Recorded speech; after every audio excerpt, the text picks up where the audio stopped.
I started my career 40 years ago doing what these days would be called specialty training in academic medicine. I worked in a haematology unit looking after young people with leukemia and had a particular interest in clotting, that sort of thing. And it was a very interesting first part of a career, but felt narrow, and I felt, whilst intellectually satisfied with it, it didn't seem to be about people as much as I'd hoped as a young doctor. So I changed careers and became a GP.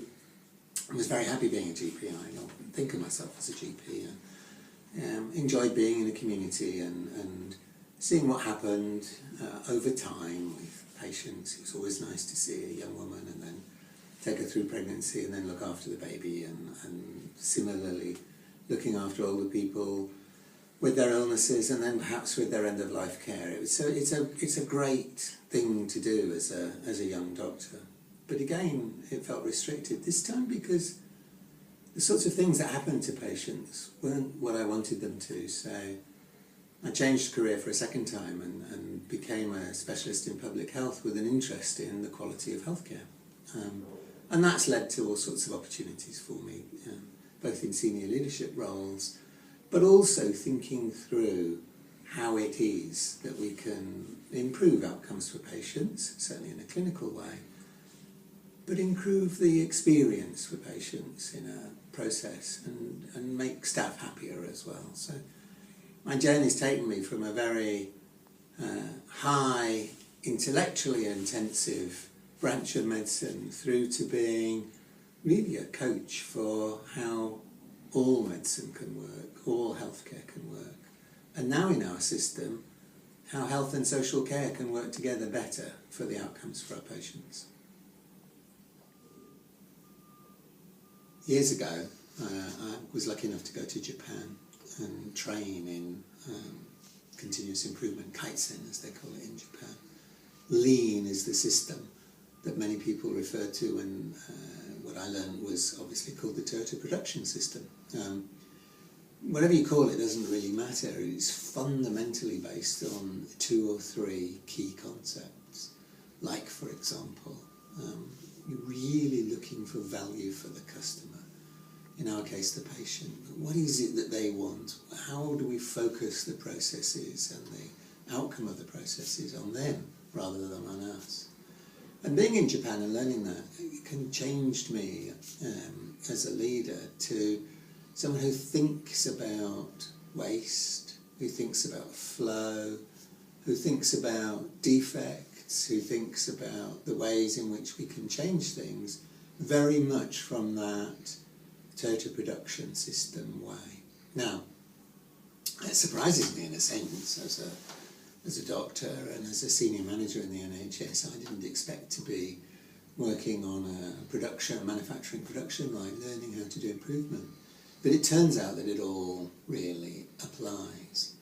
Because when we talk about an integrated health and care system, integrated care communities, when we talk about flow through the hospital so that we manage people in a preventative way with their chronic diseases before they get to hospital, when they're in hospital, they're in there for as short a period of time as possible, and they're discharged to care close to home.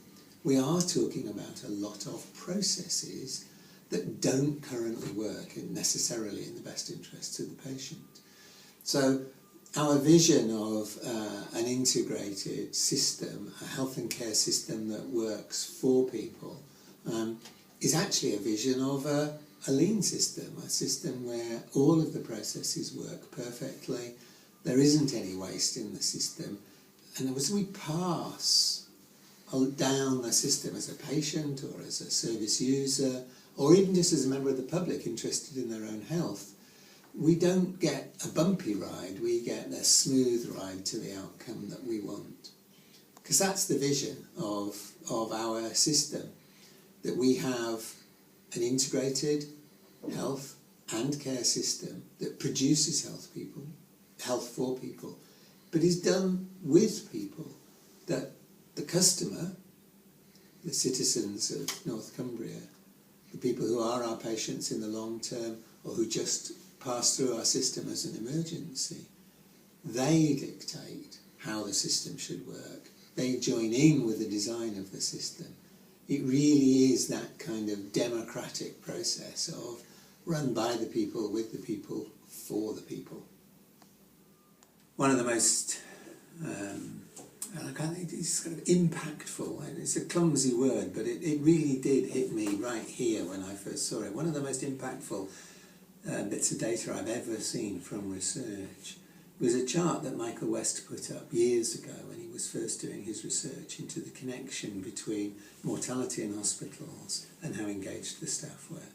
And there, right in front of my eyes, was a strong correlation.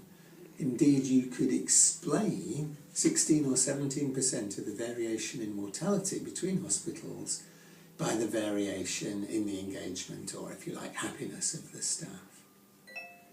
And that relationship was a positive one. The happier the staff, the more likely the patients were to have good outcomes. Well, I sat there in the audience thinking, did I need somebody to do the research to tell me that? Did I need that evidence? Why was it having that impact on me? Well, of course, the rest is history in the sense that, of course, we did. We had to be told that actually happy, engaged staff are much more likely to deliver the sort of care that the standard, the nice guidance, the medical evidence, the personal evidence, and so on and so forth, those standards are more likely to be delivered by happy, engaged staff. So, of course, the outcome is more likely to be good. And that leads me to the obvious conclusion that as a medical leader, as a management leader, as a system leader, it is our duty to think about how we engage the staff and how happy they are. Do they get the development opportunities they need? Are they valued? Do we help them enough? And that concept that Michael West now calls collective leadership, where the leader is the one who is in a place trying to help, where we think about compassion as a management tool, where we think about the way in which we engage as leaders will have and does have an impact on every member of staff and every team, and that in turn has an impact on the patients. For years we've followed medical evidence. We will turn around a service. Look at what's happened to cardiology, for example, in the last 20 years. We will invest in a service. Look what's happening in cancer now. We will reorganise a service. Look what we're doing with stroke services. Because of, frankly, relatively modest impacts on mortality. Beside those things that we will happily and regularly do, and rightly do, because people want the right medical care, they want the evidence to be in place, they want the guidance to be followed, alongside that, we are sitting with evidence on the impact on patients, on mortality, that's just as strong, if not stronger than most of them, that says we've got to engage with the staff. We've got to help them to enjoy their work, to have fruitful work, and to be happy. And that's my main management lesson over the years. It's become, we as managers, we as leaders, our job is to help the frontline staff be successful, to help them have happy and satisfying jobs, and through that to deliver better outcomes for our patients.